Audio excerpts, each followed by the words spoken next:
Level 1. Disgrace teller. You count other people's money for $13 an hour. And in 25 years, you'll be the most famous bank robber in America. It's your first day at a Meridian Savings in a Cincinnati strip mall between a GNC and a vape shop. You're 24, 19 grand in debt, driving a Honda Civic with one gray door and a check engine light you call Gary. By noon, your card gets declined at the Chipotle next door. So you do the dumbest thing a man can do on his first shift. You slip $100 from your drawer to cover the parking ticket you got that morning in the bank's own lot. You don't know it's a bait bill. Marked. Serial recorded. Marcus, the branch manager, counts you down at close, pulls the tape, and reads your serial number out loud before he fires you on the spot. People like you don't move up, he says. You count it. You don't keep it. The bill's still in your pocket when they walk you out. You never spend it. 25 years from now, Marcus will sit in your courtyard broke and take that same 100 out of your hand. But tonight you're crying in the Honda, eating a gas station cheese pizza, too broke to fill the tank you're crying in. Level 2. Stickup man. 3 weeks after the firing, the only number in your phone that means money is the old man's. Saul Mercer. He was in the lobby the day Marcus walked you out, caught you in the parking lot, and pressed a card with nothing but 10 digits into your hand. That counter was never going to make you anything.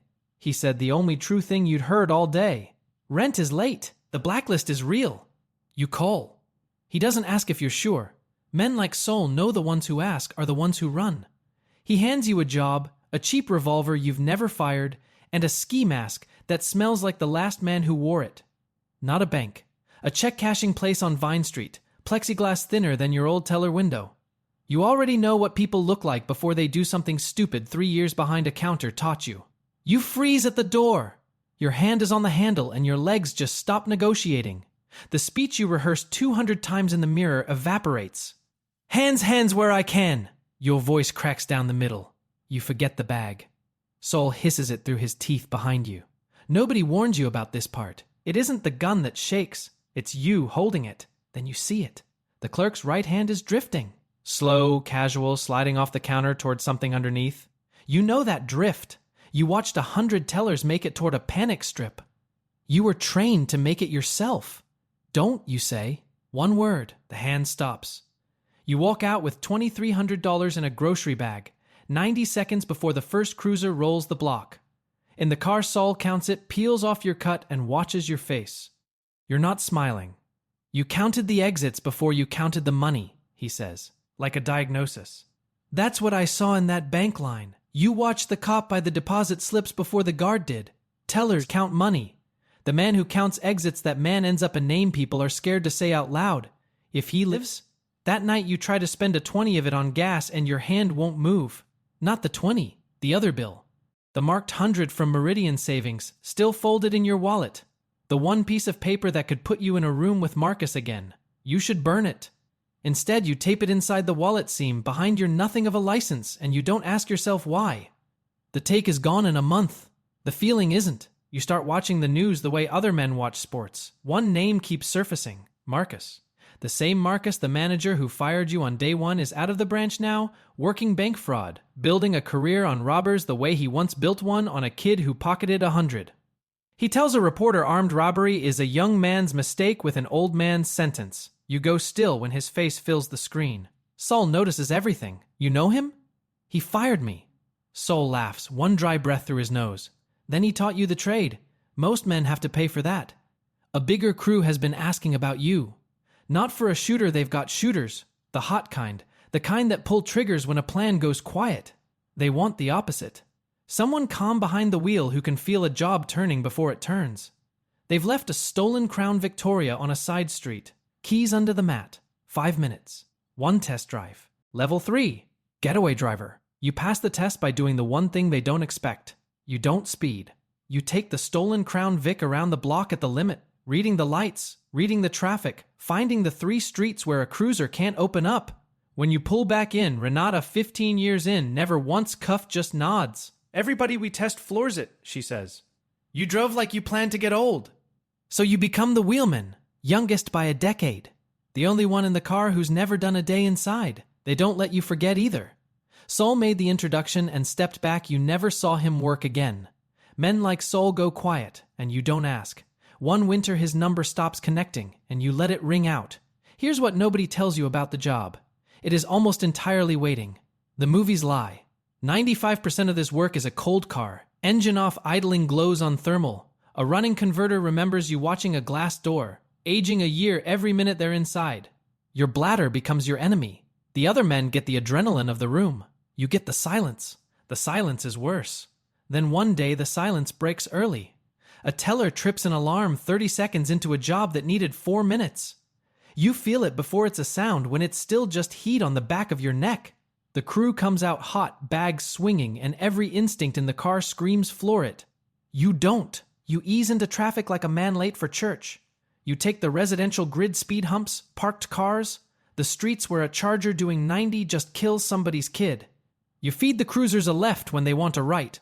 You slide into the second level of a parking structure you walked that morning because you walk one every morning. The job is the waiting, and the waiting is the scouting. The sirens pass underneath. Renata exhales for the first time in 4 minutes. 20 years from now, she says, not looking at you, somebody's going to tell stories about whoever drove this car. She turns. Slow down enough to live long enough to be the story. You don't answer, but the word stays. That's the night you start touching the bill before every job. 2 fingers on the wallet seam, the marked 100 underneath, the way another man touches a cross. You're not praying. You're checking the worst day of your life is still where you left it. A week later, the cruise fence shows you something he shouldn't. A federal task force bulletin. A composite sketch, a man in a ball cap behind a wheel, no face, just a shape. Unidentified driver, methodical anti-pursuit tactics. That's you. Somebody studied you long enough to write you down. The agent who built the file is named Marcus, the same Marcus. He climbed the same years you did out of the branch into the bank's fraud unit, then onto a federal task force, because nothing makes a career like becoming the one man who thinks like the thief who got away. While you learn to disappear, the manager who fired you over $100 drawer got a badge that crosses state lines. He doesn't have your face. He has your driving. You're still looking at the sketch when the call comes. The cruise floorman took a guard's baton across the skull 2 nights ago. Won't stand in a bank for months. Somebody has to go inside next time. Renata looks at the calmest man in the car. She looks at you. Level 4. Armed robber. You walk through the glass doors of a real bank for the first time since Marcus walked you out of one. The branch he fired you from was called Meridian Savings. This one isn't.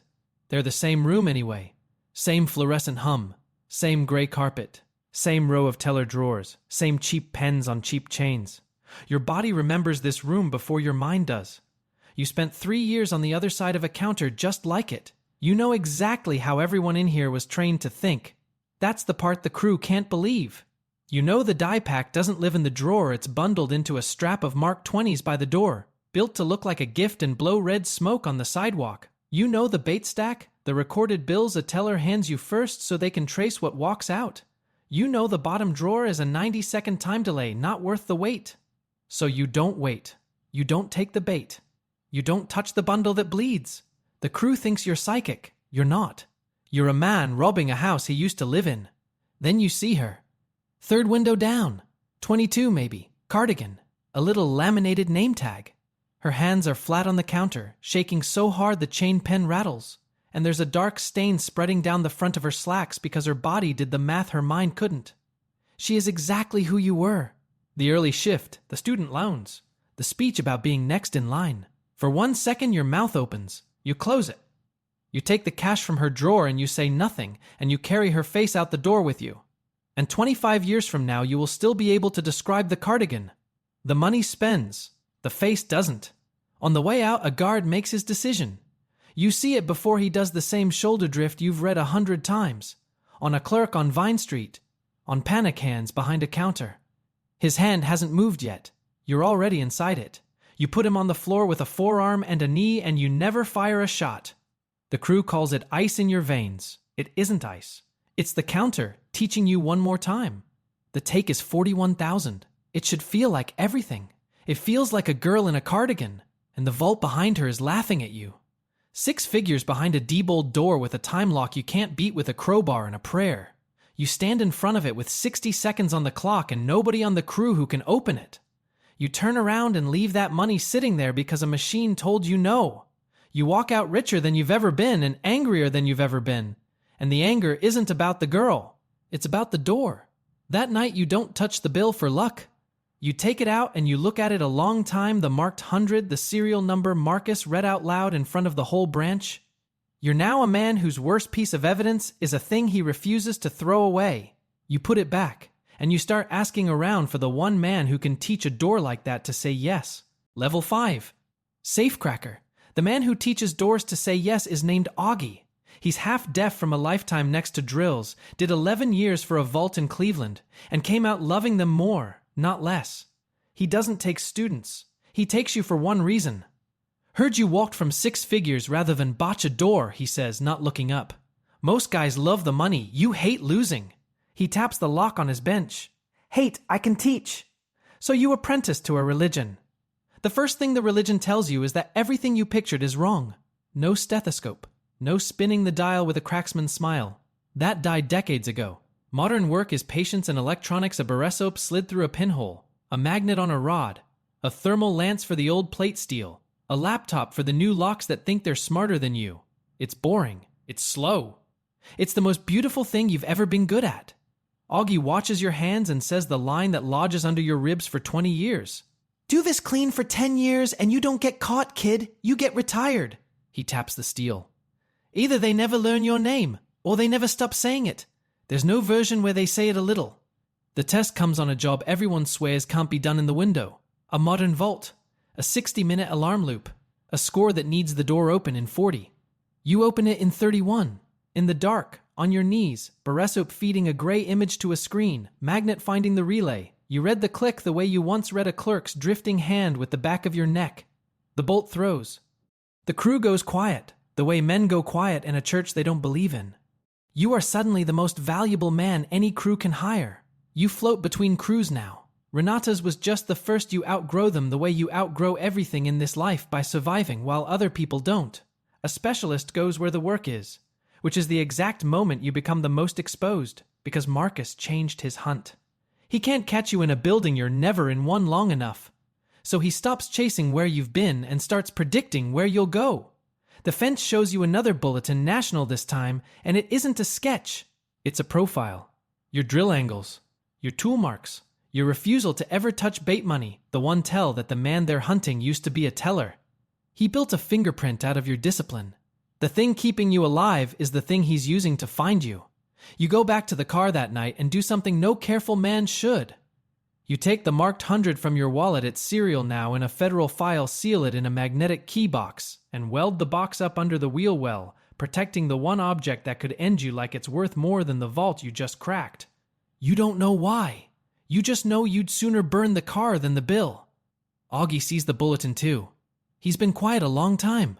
Specialists get caught, he finally says. Not because they're bad, because they're for hire. And everyone who hires you can trade you for a softer sentence. He looks at you. Only one way out of that. Stop being the hired hands. Become the man giving them. Level 6. Crew leader? Augie was right. And you watch it happen to someone else first. A safe man you'd work twice better hands than yours gets picked up on a wiretap and trades a crew of 5 for 8 years off his own sentence. 5 men down because one specialist was for hire. That's the night you stop taking orders. You build the crew yourself, a wheelman younger than you were. A tech who can kill a cell tower for 90 seconds. 2 guns who've done real time. And you learn the joke of the whole thing in the first week. The boss doesn't get to be the calm one anymore. For years you were the still center of every car. Now you own 4 other pulses, and none is yours to slow. Your guys have done real time you never did. They follow your plans and ignore your authority, and there's no form you can file to fix that. It takes a disaster. A job goes wrong in a way you didn't draw, an off-duty cop in the lobby. A customer who plays hero. An alarm a beat early. Your read pulls all 4 men out of a closing net while the cops flood the wrong street. The one you'd already mapped as the obvious one. Nobody thanks you, but nobody questions a plan of yours again. That's the apology you get in this life. Obedience, one near death too late to call respect. The takes get bigger. You sleep less than ever. This is the part the money can't buy back. You can't carry a phone that knows your face. You can't trust a woman enough to fall asleep first. The launderer takes 30 cents on your dollar because cash you can't explain just gets you arrested. You work, full-time, paranoid, unpaid for your own stolen money. You're not the richest man you know. You're the most trapped. Then Marcus makes it personal. He stops chasing the crime and starts chasing the crew. He flips your tech. The one man with a daughter and a prior offers him a number instead of a decade. You feel it before you can prove it. Your guy goes quiet at the wrong moments. You've read panic on a clerk and surrender on a guard. You can read a wire on a friend. So you don't confront him. You feed him a job that doesn't exist. You let Marcus's whole task force sit on a cold building at 3 a.m, while you and the real crew open a vault across town and are home before the sun. The tech vanishes the next week. You never touch him. You just stop letting him hear anything true. The next morning, the bulletin uses a new word. Not suspect, not driver. A sophisticated criminal organization. And Marcus, burned, humiliated in front of his own bureau, gives a reporter the sentence that makes you a legend whether he means to or not. "This isn't a robber anymore," he says. "This is a name." He handed you the one thing he was trying to take. On the bad nights now and 15 years in. They're all bad nights. You take out the marked 100 and read the serial number and remember a man who counted other people's money for $13 an hour. The shame didn't fade. It became the engine. A bigger player has been watching. He offers you a different chair. Stop standing in banks at all. Design the scores, sell them, take a third. The most dangerous man in any robbery, he says, is the one who's never in the building. So what do you become when you stop showing up at all? Level 7. Mastermind. You take the chair. No more masks, no more glass doors. You sell a perfect score to a crew that takes every ounce of the risk, take a third, and never leave your apartment. Your hands are finally clean. That turns out to be the problem. Your first design is flawless. 6 weeks of watching, a guard rotation timed to the minute, an entry, an exit, a route. You hand it to men whose faces you make a point never to learn. And one of them, a shooter you'll never meet or choose or control, panics at a side door you swore would be empty. And a security guard bleeds out on a marble floor for the contents of a night deposit box. A stranger. A name you'll read in the paper and not be able to stop reading. You didn't pull the trigger. You drew the room he died in. The math is clear that you're not responsible. You weren't there. You didn't fire. The math is the problem. The math is the whole problem. You learn to live with it the way you learn to live with the girl in the cardigan. You don't. You build a second room inside yourself and close the door. The room fills faster than you expect. Then you design the one they'll talk about forever. An armored car depot. A Federal Reserve cash transfer. Money that moves in the dark on a schedule almost nobody sees. You don't crack it with a drill. You crack it with a calendar, 6 months reading the routine until you find the gap, the 11 minutes between an outgoing shift and an incoming one when the floor belongs to no one. The crew is in and out in 9. No shots. 8 figures. This is the score Augie warned you about, the kind that ends one of 2 ways. It retires you into a ghost nobody can name. Or it makes your name the one they never stop saying. You already know which one Marcus wants. He can't put you at a single scene anymore. Your hands have been clean for 2 years. Your face hasn't been in a building since the debold. So he stops chasing presents and starts building pattern. AR-WASIO case. A conspiracy stitched from tool marks and timing and discipline. A dozen jobs that share one author the way paintings share a hand. Then he finds the brushstroke. He's had it the whole time and never knew. Years ago, the day he fired a teller for $100 shortage, Marcus himself logged the serial of the bait bill that went missing, bank evidence. It sat in a closed file for 2 decades. Now, staring at a robber who never touches bait money, he pulls that old file and lays the fired teller next to the ghost. The same man stares back. He has the first thing he ever accused you of stealing, and the name of the boy he accused it on. Closer than the vault was. Closer than the guard's door. You can feel his breath on the back of your legend. The armored car score was too big to forgive. It becomes a national priority overnight, and a national priority comes with unlimited rope, and Marcus is a man with a serial number, 20 years of patience, and nothing left in his life but you. An informant gives him a window. Not a name, a window. A place you'll be. A day you'll be there. There is exactly one person left in the country who can put you in that depot, and the only way to stay a ghost is to stop being in the country at all. Level 8. International fugitive. You leave the country 40 minutes before the warrant clears. New name. A passport that cost more than your first 3 jobs combined. A city on another continent where every smiling stranger could be paid to remember your face. You made it out. You won. You took almost nothing, but the night you ran you stopped in a parking garage, pried the welded box out of the wheel well, cut the marked 100 from its hiding place, and sewed it into your jacket lining. The one piece of evidence that could end you, smuggled out by hand because leaving it behind was the one thing you couldn't do. Winning is smaller than they tell you. You have a beautiful apartment you can't be photographed in, money you can't explain to a bank or a landlord, a past you carry like a second passport in a country that extradites. You spend your days reading every waiter, every neighbor, every camera. The read that once kept a crew alive now just keeps you alone. You're richer than you've ever been. Your whole world is the size of a room. The read still works. That's the only mercy. A face surfaces at a cafe on a Tuesday. The same face is on the tram Thursday, same jacket. Wrong neighborhood. Eyes that find you and slide away a half second too late. You don't wait for Friday. You're packed and across a border before the man confirms what he thinks he saw. For 2 years you are not a person. You're a rumor. A beach in one country, a cracked vault in another, a legend that grows precisely because nobody can prove where it sleeps. And across the ocean, the man who made you unmakes himself. Marcus can't reach you, so he chases past every order to stop. He burns informants who trusted him. He misses his daughter's graduation for a tip about a man in Lisbon who turns out to be nobody, and he doesn't fly home. He flies to Lisbon. The bureau he gave his life to starts to see what you saw years ago. A man lost inside a single name. He became the thing he tried to make you. Obsessed. Isolated. Defined by one word that tightens his jaw. Then the wind changes on him. A new administration wants the old embarrassments closed and quiet, and Marcus's white whale is the oldest of all decades gone. Not one conviction. They give him the choice he once gave a frightened tech in an interrogation room. Drop the case, or drop the badge. He drops the badge.